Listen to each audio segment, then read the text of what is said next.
You put your knee down. This is comfortable for me to like that. To sit the other way is so uncomfortable. Welcome to the Knee Show, where we meet your needs. How are your knees? You comfortable with that? No. Alright. Alright guys, if Sarah's knee bothers you, just let us know.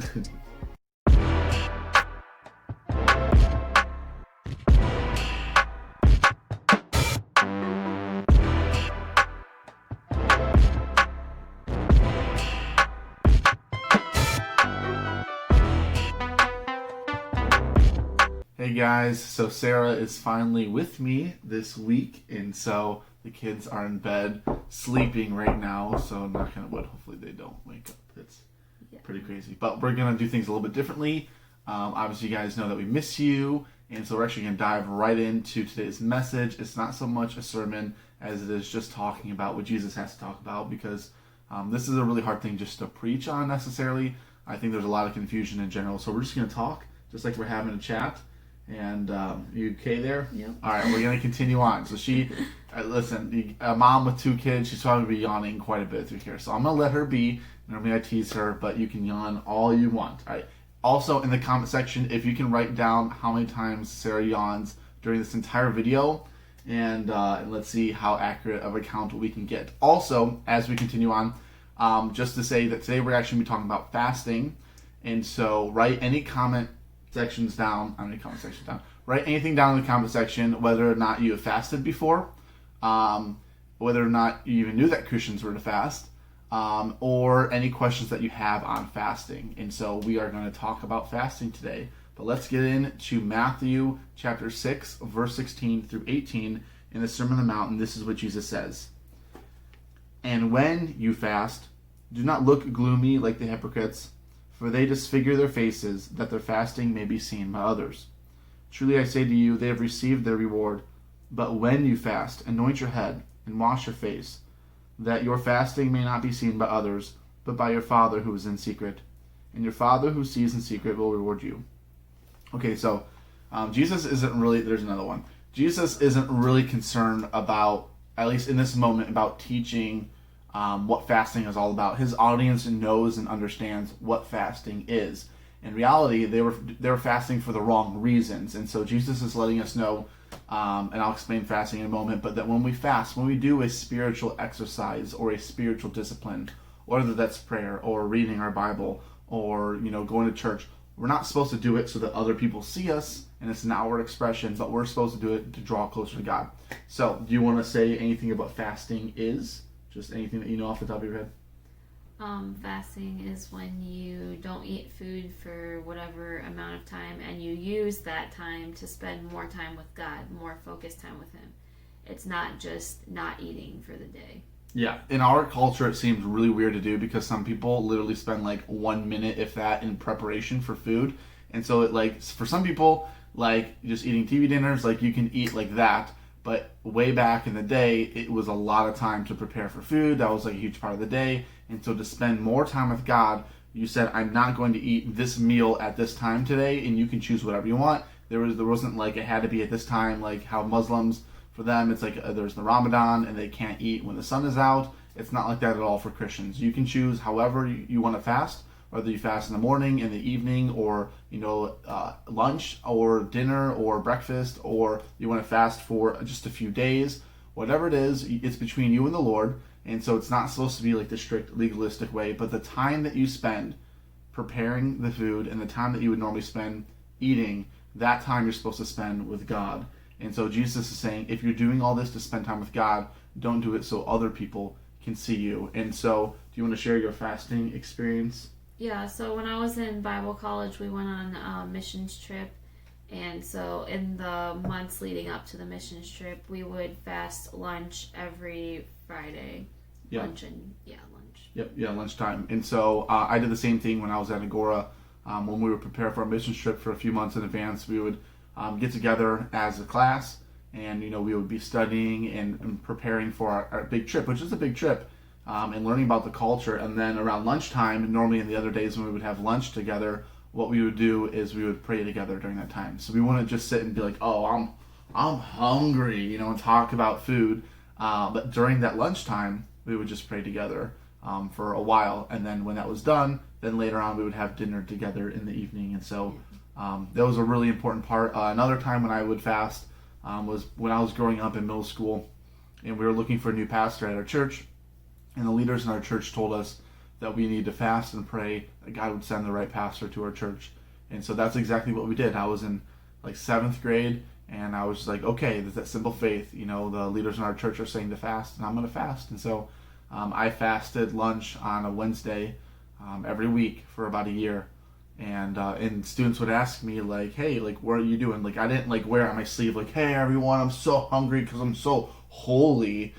Like, I wasn't doing that. Like, but, like, I'd be sitting at my lunch table, and they would notice, like, hey, why aren't you eating? And I would be like, well, I'm fasting. Like, isn't that just for Muslims? And I'm like, no, it's for Christians, actually. It actually originated with Jews in the Old Testament. That's where this comes from. And so I would fast. But the reality is, a lot of times we use it to really draw and to get the attention of God. Like, if we're going through something in life and I just need to call upon God, and I'm going through a crisis, whether to break an addiction or I'm praying for a breakthrough, or even right now in our nation needs prayer and fasting. Jesus said that some miracles don't happen unless we pray and fast. And so there's actually a few common questions that I saw online about fasting. So maybe some of you guys are thinking some of these. Do you want to read the first one?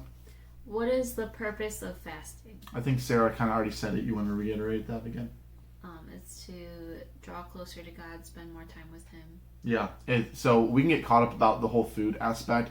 It's not really about the food. When we fast and you're hungry during that time, it's really weird in the 21st century not to eat a meal, because it's like I'm hardly ever miss a meal. Okay, so if I miss a meal, I'm like, oh my goodness, like I need a Snickers. Like, help me out over here. And so Danny DeVito, like in the commercial, like, you could eat a Snickers. You guys know. Basically, like, it's rough. And then it's that same feeling like you get punched in the gut. It's like, oh my goodness. And it's like emotional feeling too. And we're supposed to take that pain and draw upon God for that. And we're not supposed to starve ourselves. We're not supposed to go like a really long time and be unhealthy. And if you have any health reasons for not fasting, then like there's other ways to do that. It doesn't have to be food.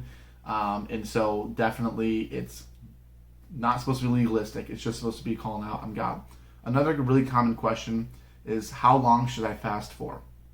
So some people fast longer than others. It does not have to be a long time.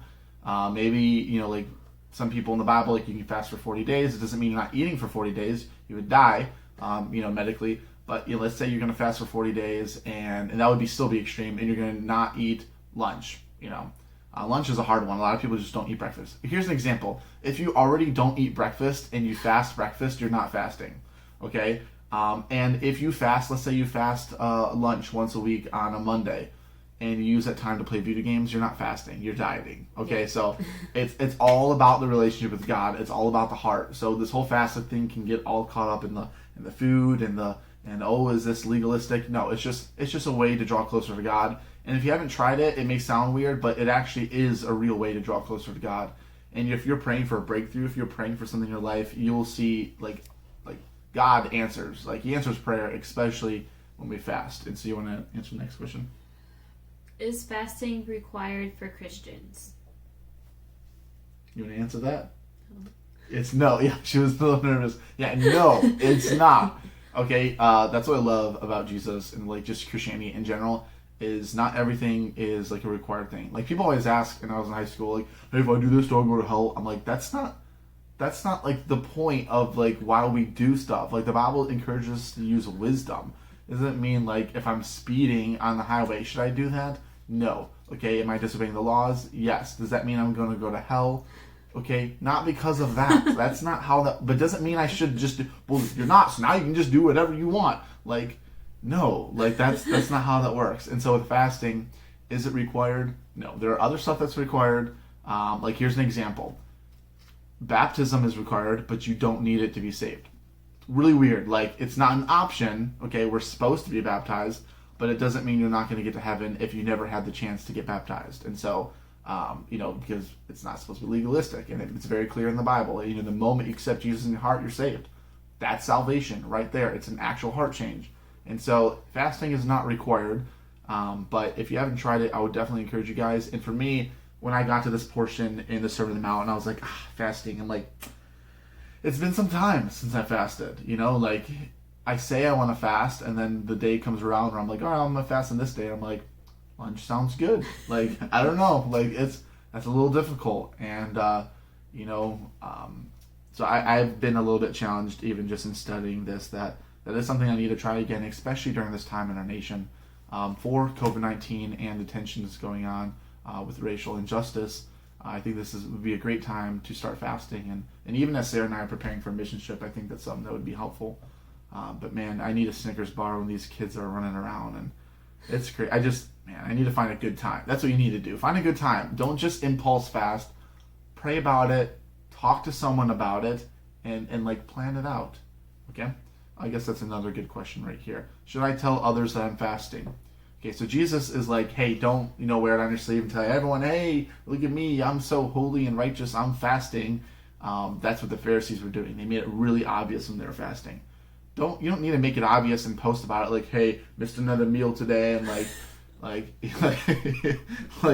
don't need to go that crazy, but you can tell people, but you don't, Don't be awkward if heart. Someone's like, why aren't you eating? And you're like, Oh, I can't tell you. Jesus doesn't want me to tell you. Yeah, you can tell people, but just don't like, woo, look at me. I'm at, what's the Texas Roadhouse when it's your birthday? They put you on the horse and give you the towel. My parents would take me on my birthday there all the time. So I rode that horse multiple times with the towel. It's fun. And then you screaming awe. That's crazy.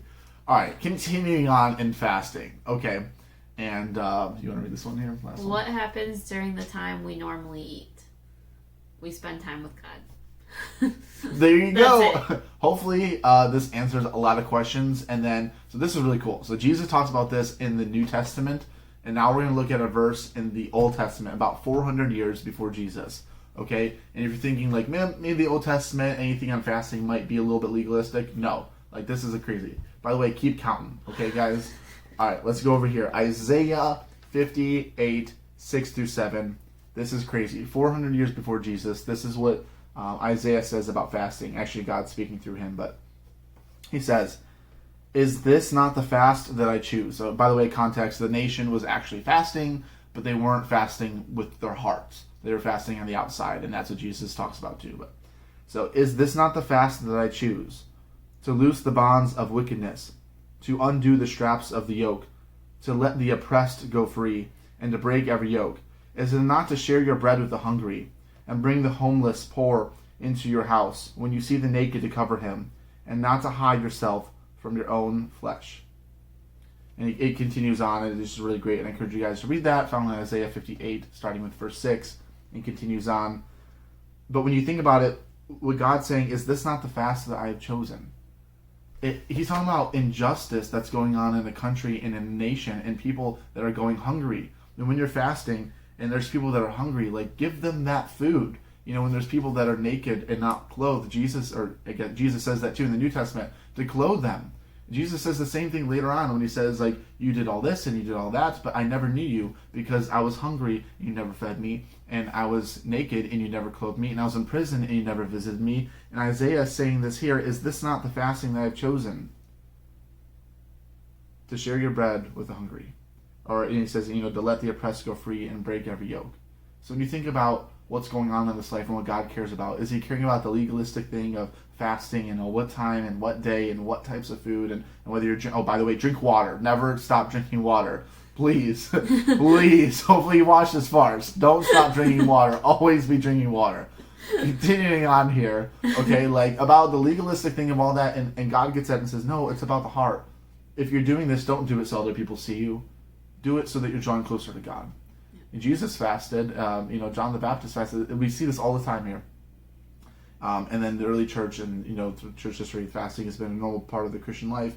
And then in addition to that, caring about what's actually going on in our world. What's the point of fasting food if we're not caring about what's going on in our world and praying for that and doing something about that? So I just want to encourage you guys on that, on fasting. I know this is something that you probably don't even ever think about. But I would encourage you to fast at some point and, take some time and pray about it. And, I think you guys will see some awesome results. And I do need to fast. But as a last thing, I just want to say, if you guys can write down any questions that you had at all about fasting, hopefully we answered some of them. And like I said, whether or not you have fasted. And please let me know how many times Sarah yawned during this video. So, alright, we love you guys. Thank you for watching this video. Have a good night.